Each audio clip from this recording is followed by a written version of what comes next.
The rain fell relentlessly that evening, thin, silvery threads cascading down the glass towers of the city, washing the streets in shimmering reflections. Inside a sleek black limousine idling near a small diner, Alexander Reed, the CEO of Reed Holdings, sat alone, watching raindrops race each other down the window. He was a man who had everything: money, power, prestige, yet there was a hollowness in his chest that no boardroom victory could fill. His wife had passed away years ago, leaving him and his heart stranded in a silence that success could never drown out. His driver, an older man named David, glanced in the rearview mirror. "Sir, we'll be late for the gala. Should I continue?" Alexander shook his head. "No, just give me a minute." David nodded silently. The boss's voice, usually sharp and decisive, carried something different tonight, a quiet ache. Alexander leaned back, unbuttoning his collar, his reflection staring back at him from the tinted window, a man of power but no peace. Then, through the blur of rain, something small moved. A figure. A knock echoed against the glass. Tap, tap, tap. Alexander looked up, startled. A little girl stood there, drenched from head to toe, clutching a broken umbrella. She couldn't have been older than 7. Her big brown eyes blinked against the rain, but her expression was determined. David began to roll down the window, but Alexander stopped him. He did it himself. "Greater than, what are you doing out here?" Alexander asked, his voice softer than he expected. "Greater than, please, sir," the girl said, her voice trembling but brave. "My mom, she's sick. She fell down inside the diner. I don't know what to do." Alexander's heart skipped. "Where's your father?" She hesitated, looking down. I don't have one." That answer hit him harder than it should have. Without another word, Alexander pushed open the door and stepped out into the rain. David protested, but he ignored him. The icy drops soaked his expensive suit instantly, but he didn't care. Inside the diner, the scene was chaotic. A woman lay unconscious beside a booth, her arm limp, a spilled cup of coffee staining the floor. A waitress was kneeling beside her, trying to revive her, panic in her eyes. "Greater than, call an ambulance," Alexander ordered, his voice firm yet calm. He shrugged off his jacket and knelt, gently lifting the woman's head and resting it on his coat. Her skin was cold, her breathing shallow. The girl, the same one from the rain, clung to his sleeve, tears spilling down her cheeks. "Greater than, please don't let her die," she whispered, her tiny voice cracking. Alexander looked at her and felt something stir in him, something long buried. He reached out, holding her trembling hand. "Greater than, I promise, I won't," he said softly. Moments later, the distant wail of sirens grew louder. The paramedics rushed in, working quickly to lift the woman onto a stretcher. Alexander stayed close, his arm around the girl to keep her steady. "Greater than, she's suffering from exhaustion and dehydration," one of the medics said. "We'll take her to St. Mary's." "Greater than, I'll follow," Alexander replied instantly. The girl looked up at him, confused. "You don't even know us." He knelt down, meeting her eyes. "You asked for help. That's enough." Hours later, under the sterile lights of St. Mary's Hospital, Alexander sat in the waiting area with the little girl beside him. Her damp clothes had been replaced with a hospital blanket, her hair still dripping. She stared at him curiously, a man in an expensive suit, sitting beside her on a plastic chair like any ordinary person. "Greater than, thank you," she said softly. Alexander smiled faintly. "What's your name?" "Greater than, Lila," she replied. "And my mom's name is Grace." He nodded slowly. "She'll be okay, Lila. You were very brave tonight." She looked down at her hands, fidgeting. "I didn't know what to do. You just looked kind." That word, kind, hit him like lightning. No one had called him that in years. Silence filled the air until Lila tilted her head and whispered something that froze him in place. "Greater than, you need a wife," she said matter-of-factly, "and I need a dad." Alexander blinked, unsure if he'd heard her correctly. "What did you say?" Lila looked up at him with innocent conviction. "You look lonely. My mom says lonely people need someone to make them smile again. You need someone. We both do." He didn't know whether to laugh or cry. For the first time in years, his chest felt something more than emptiness, a spark. Just then, a nurse approached. "Mr. Reed, Ms. Grace is awake. She's asking for her daughter." Lila's face lit up. "Mommy." Alexander followed as she ran down the hallway. Grace lay in a hospital bed, pale but awake, her eyes soft with gratitude as she saw her little girl safe. Lila leapt into her arms. Standing at the doorway, Alexander watched quietly, his heart heavy yet warm. The rain still fell outside, but inside that small hospital room, something had shifted. For the first time in years, Alexander Reed, the man with everything, felt the stirring of something he'd lost long ago, hope. The next morning, sunlight streamed through the hospital blinds, washing the sterile room in gentle gold. The rhythmic beep of the heart monitor blended with the distant murmur of nurses' footsteps. Grace, pale but awake, lay propped against her pillows, her frail hands resting over her daughter's small fingers. Across the room sat Alexander Reed, dressed in a crisp white shirt and dark slacks, a cup of untouched coffee cooling in his hands. He had barely slept. Instead, he spent the night watching over Grace and her daughter, feeling an inexplicable sense of responsibility. Grace's eyes fluttered open again. She blinked, confused at first, until she saw him sitting there. "You're still here?" she asked softly. Alexander smiled faintly. "I don't usually walk away from people who need help." She gave a weak laugh. "That's what everyone says until they actually have to stay." He didn't answer. Instead, he looked down at his coffee, the words hitting a little too close to home. Lila, curled up in a chair beside her mother, yawned and looked up sleepily. "Mommy, he stayed all night. I told you he was nice." Grace glanced between her daughter and the man in the chair. "You really didn't have to." "Greater than, I wanted to," Alexander interrupted gently. She was scared. "And, to be honest, I didn't want to leave." Grace studied him for a moment.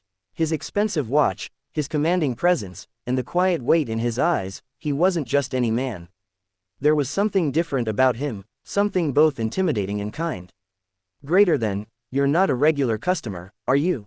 she asked with a small smirk. He chuckled. "No, I suppose I'm not. I'm Alexander Reed." Her smile faded. "Reed Holdings, the Alexander Reed." He nodded, modestly. "That's me. But right now, I'd rather just be Alex, the man who got caught in the rain." Grace blinked in disbelief. The man who had helped her, who had stayed overnight, was one of the most powerful CEOs in the country. "Greater than, why would someone like you bother with someone like me?" she whispered. Alexander leaned forward slightly, his voice calm but sincere. "Because last night, when I saw Lila in the rain, I didn't see a waitress and her daughter. I saw two people trying to survive. And I remembered what that felt like." Grace's lips parted slightly, but no words came out. She wasn't used to compassion, especially not from men like him. Lila giggled suddenly, breaking the silence. "Mommy, he doesn't even know how to smile properly." "Look." Alexander turned to her, caught off guard. "What do you mean?" The little girl grinned, pointing at his face. "When you smile, your eyes don't join in. It's like your mouth forgot to tell them." Grace laughed, a sound like sunlight after a storm. Even Alexander couldn't help it. A real, warm laugh escaped him for the first time in years. "You're quite the critic," he said. "Greater than, I just tell the truth," Lila replied proudly. The nurse came in soon after with discharge papers. "You're free to go, Ms. Grace. But please, take it easy. You fainted from exhaustion and low blood sugar." Grace nodded weakly, glancing at her worn handbag on the table. Inside was barely enough to pay the hospital bill. She hesitated, biting her lip. Alexander noticed. "Don't," he said gently. "I'll handle it." Her head snapped up. "I can't let you do that." "Greater than, you're not letting me," he interrupted. "I want to." Their eyes met. For a moment, neither spoke. Grace finally nodded, tears threatening to spill. "Thank you," she whispered. Later, as they left the hospital, the sunlight had broken through the clouds. Lila skipped ahead, humming, while Alexander and Grace walked side by side. "Greater than, you really didn't have to pay for everything," she said quietly. "We'll find a way to pay you back." He smiled softly. "Maybe you can. Let me buy you both dinner, as a start." She laughed under her breath. "Dinner? Are you always this persistent?" "Greater than, only when I meet someone who reminds me what real people look like," he said. Her cheeks flushed slightly, but she didn't reply. That evening, they sat in a small family diner, not the kind Alexander was used to, but one that smelled of cinnamon and laughter. Lila devoured a slice of pie while Grace watched her daughter, the light returning to her tired eyes. "Greater than, you're good with her," Grace said quietly. "Greater than, I wasn't sure I remembered how to be," Alexander admitted. "But she makes it easy." Lila leaned over, smiling up at him. "See, Mommy, I told you he just needed someone to make him smile for real." Grace looked at him, this man who had walked into their lives out of nowhere, and for the first time, she didn't feel afraid of what tomorrow might bring.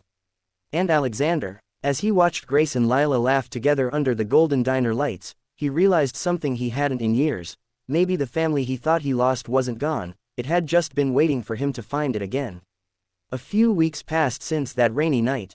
The seasons had begun to turn, trading the chill of early spring for soft sunlight and blooming streets.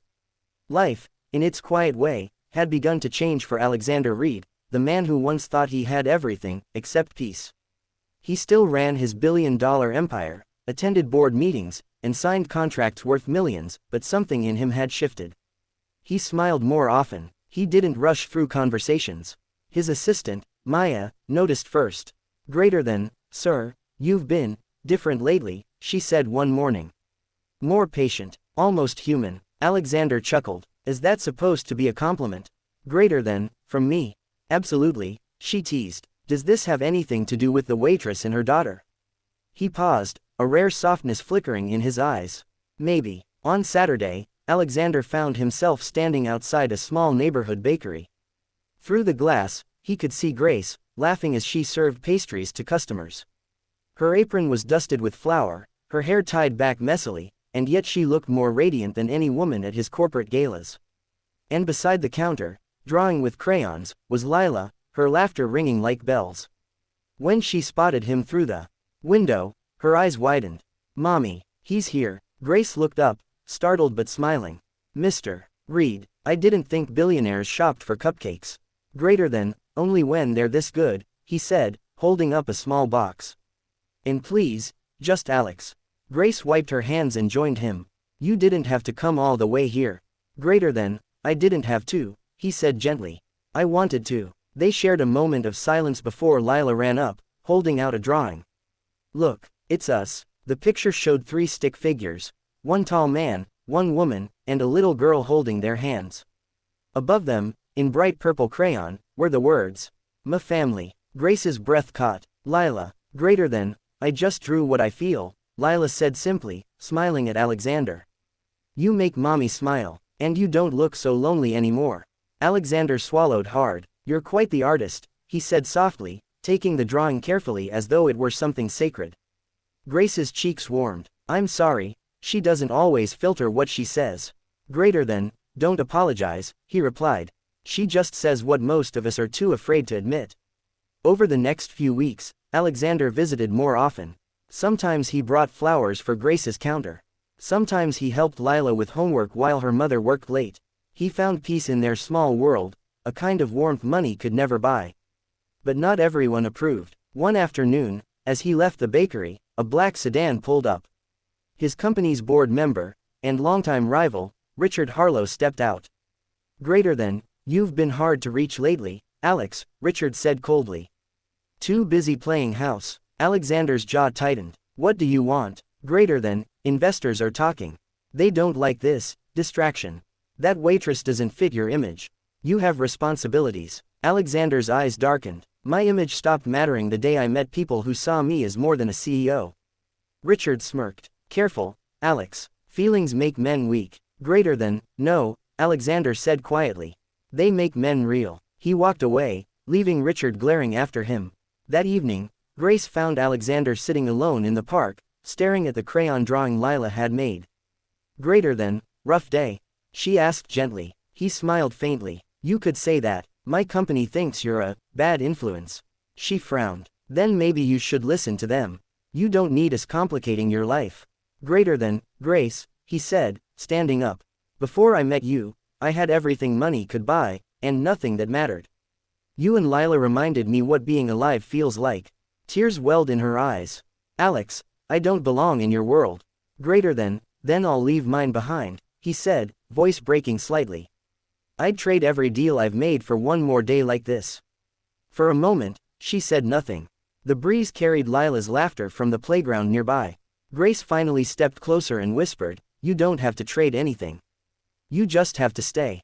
He looked at her, eyes glistening. "I'm not going anywhere." And when Lila ran up and wrapped her little arms around both of them, whispering, "See, I told you we'd fit. It felt like destiny had finally kept its promise. Weeks later, a newspaper headline appeared. Alexander Reed steps down as CEO, opens foundation for single parents. In the photo beneath, Alexander stood beside Grace and Lila, smiling genuinely for the first time in years. The caption read, "Greater than, sometimes, family finds you when you least expect it." And for Alexander, that was the only deal that ever truly mattered.